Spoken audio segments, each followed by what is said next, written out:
napaka-proud na milestone para sa pamilya Pacquiao ang kamakailang graduation ng anak ni Manny Pacquiao at Jinky Pacquiao, na si Queenie Pacquiao.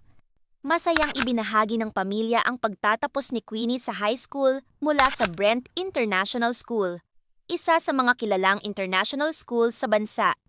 Sa mga larawang ibinahagi online, makikita ang saya at pagmamalaki ni Manny at Jinky habang ipinagdiriwang ang mahalagang achievement ng kanilang anak.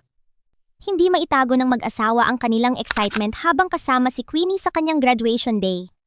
Para sa bawat magulang, isa itong espesyal na sandali dahil bunga ito ng maraming taon ng pagsisikap, pag-aaral, at dedikasyon ng kanilang anak. Marami rin ang bumati kay Queenie at humanga sa kanyang achievement.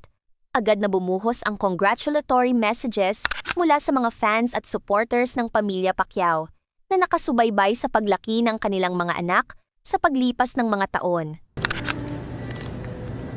Queen Elizabeth Pacquiao.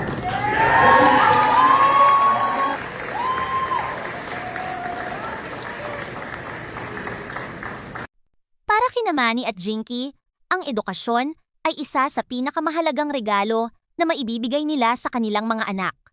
Kaya naman, hindi katakatakang sobrang proud sila sa bagong milestone na ito ni Queenie.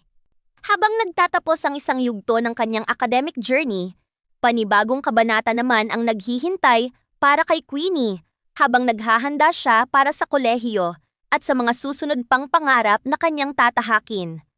Sa huli, ang graduation na ito ay hindi lamang tagumpay ni Queenie, kundi tagumpay rin ng buong pamilyang patuloy na sumusuporta at naniniwala sa kanya.